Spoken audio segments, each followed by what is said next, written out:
and help welcome our honored, distinguished guest, the Reverend Dr. Martin Luther King.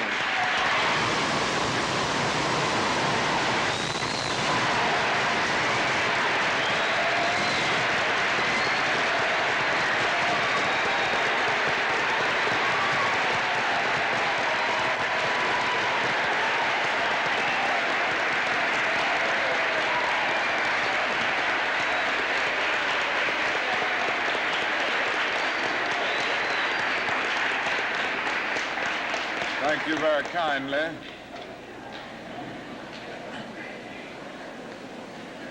Principal Fornese, Mr. Williams, members of the faculty and members of the student body of Barratt Junior High School, ladies and gentlemen.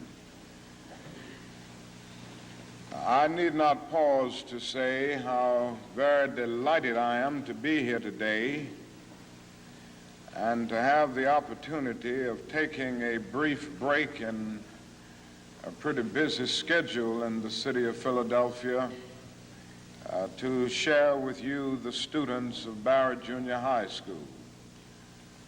And I want to express my personal appreciation to the principal and the administration for inviting me and for giving me the opportunity to see this very fine and enthusiastic group of students here at Barratt.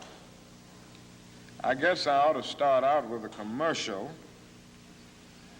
and that is tonight we're going to have a great night in the city of Philadelphia at the Spectrum. Now, I know you've heard of that new impressive structure called the Spectrum. And I know you've heard of Harry Belafonte and Aretha Franklin and Nipsey Russell and Sidney Poitier and all of these other great and outstanding artists. Well, they're going to be here tonight at the Spectrum. And I hope that each of you will go home and tell your parents to be there tonight for this great Freedom Festival. And I hope you will come also, for it will be a great experience. And by coming, you will be supporting the work of the civil rights movement.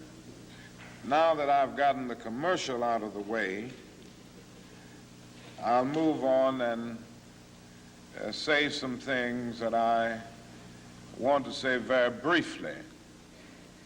And I'm being very honest, I'm going to be brief because I have other engagements. I don't have a tradition of being brief all the time. You know, I'm a Baptist preacher, and we can talk a long time.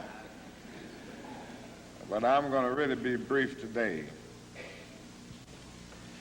I want to ask you a question, and that is, what is in your life's blueprint? This is the most important and crucial period of your lives, for what you do now and what you decide now at this age may well determine which way your life shall go. And whenever a building is constructed, you usually have an architect who draws a blueprint. And that blueprint serves as the pattern, as the guide, as the model for those who are to build the building. And a building is not well erected without a good, sound, and solid blueprint. Now, each of you is in the process of building the structure of your lives. And the question is whether you have a proper, a solid, and a sound blueprint. And I want to suggest some of the things that should be in your life's blueprint. Number one in your life's blueprint should be a deep belief in your own dignity, your own worth, and your own somebodyness. Don't allow anybody to make you feel that you are nobody. Always feel that you count. Always feel that you have worth. And always feel that your life has ultimate significance. Now that means that you should not be ashamed of your color. You know, it's very unfortunate that in so many instances our society has placed a stigma on the Negro's color. And you know, there are some Negroes who are ashamed of themselves. But don't be ashamed of your color. Don't be ashamed of your biological features. Somehow you must be able to say in your own lives and really believe it, I am black but beautiful, and believe it in your heart.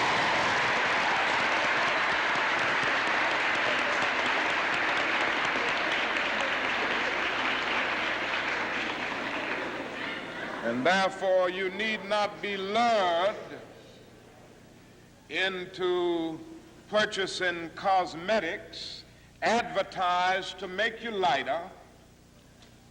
Neither do you need to process your hair to make it appear straight. I have good hair, and it is as good as anybody else's hair in the world, and we've got to believe that.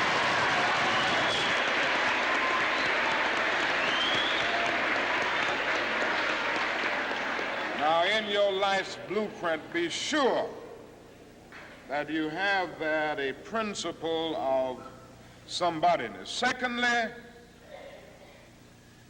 in your life's blueprint, you must have as a basic principle the determination to achieve excellence in your various fields of endeavor.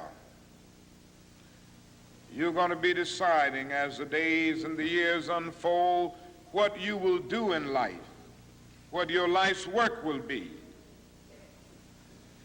And once you discover what it will be, set out to do it and to do it well. And I say to you, my young friends, that doors are opening to each of you. Doors of opportunity are opening to each of you that were not open to your mothers and to your fathers. And the great challenge facing you is to be ready to enter these doors as they open. Ralph Waldo Emerson, the great essayist, said in a lecture back in 1871 that if a man can write a better book or preach a better sermon or make a better mousetrap than his neighbor, even if he builds his house in the woods, the world will make a beaten path to his door. That hadn't always been true, but it will become increasingly true. And so I would urge you to study hard, to burn the midnight oil. I would say to you, don't drop out of school, and I understand all of the sociological reasons why we often drop out of school. But I urge you, in spite of your economic plight, in spite of the situation that you are forced to live so often with intolerable conditions, stay in school. And when you discover what you're going to be in life, set out to do it as if God Almighty called you at this particular moment in history to do it. And just don't set out to do a good Negro job, but do a good job that anybody could do. Don't set out to be just a good Negro doctor, a good Negro lawyer, a good Negro school teacher, a good Negro preacher, a good Negro barber, a beautician, a good Negro skilled laborer. For if you set out to do that, you have already flunked your matriculation exam for entrance into the University of Integration. Set out to do a good job and do that job so well that the living, the dead, or the unborn couldn't do it any better.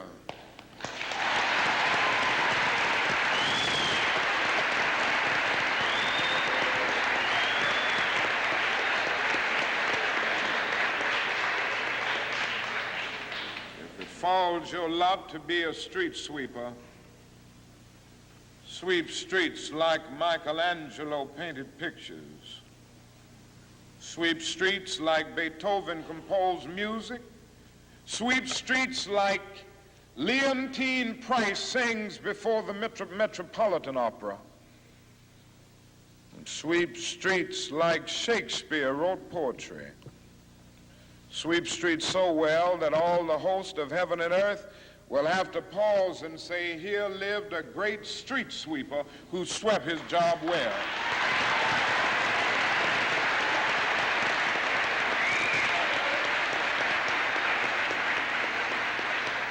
If you can't be a pine on the top of the hill, be a scrub in the valley. But be the best little scrub on the side of the rill. Be a bush if you can't be a tree. If you can't be a highway, just be a trail. If you can't be the sun, be a star. For it isn't by size that you win or you fail. Be the best of whatever you are.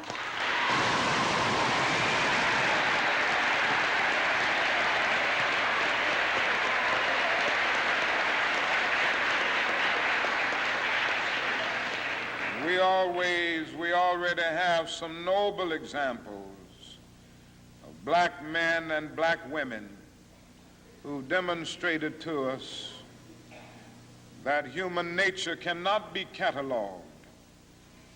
They in their own lives have walked through long and desolate nights of oppression, and yet they've risen up and plunged against cloud-filled nights of affliction, new and blazing stars of inspiration. And so from an old slave cabin of Virginia's hills, Booker T. Washington rose up to be one of America's great leaders. He lit a torch in Alabama, and darkness fled in that setting. Yes, you should know this because it's in your own city.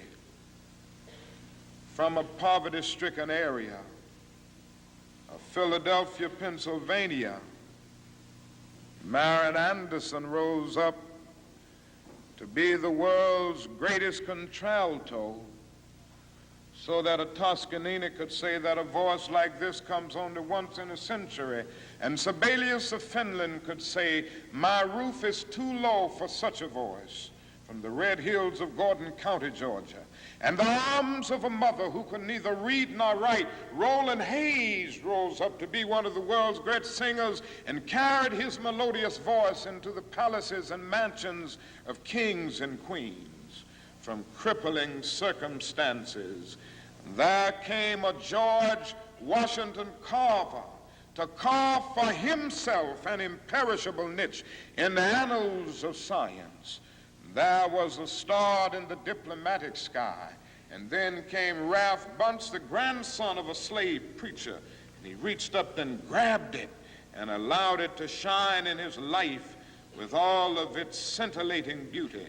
There was a star in the athletic sky. And then came Jackie Robinson in his day and Willie Mays in his day with their powerful bats and their calm spirits. Then came Jesse Owens with his fleet and dashing feet. Then came Joe Louis and Muhammad Ali with their educated fists. All of them came to tell us that we can be somebody, and to justify the conviction of the poet, fleecy locks and black complexion cannot forfeit nature's claim. Skin may differ, but affection dwells in black and white the same. And if I were so tall as to reach the pole, or to grasp the ocean at a span, I must be measured by my soul. The mind is the standard of the man. And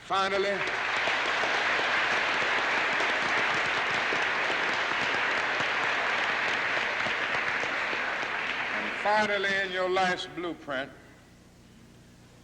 must be a commitment to the eternal principles of beauty, love, and justice. Don't allow anybody to pull you so low as to make you hate them. Don't allow anybody to cause you to lose your self-respect to the point that you do not struggle for justice. However young you are, you have a responsibility to seek to make your nation a better nation in which to live. You have a responsibility to seek to make life better for everybody. And so you must be involved in the struggle for freedom and justice. Now, in this struggle for freedom and justice, there are many constructive things that we all can do and that we all must do.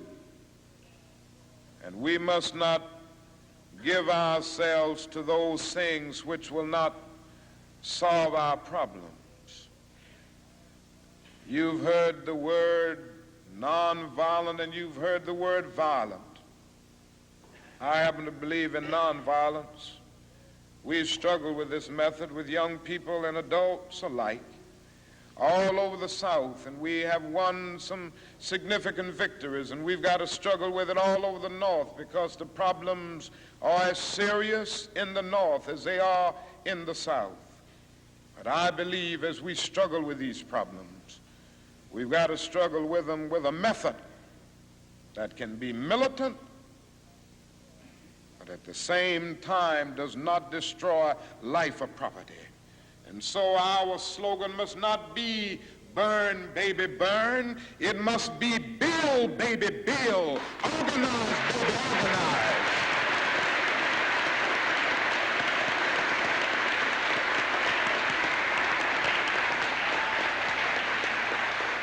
Yes, our slogan must be learn, baby, learn, so that we can earn, baby, earn.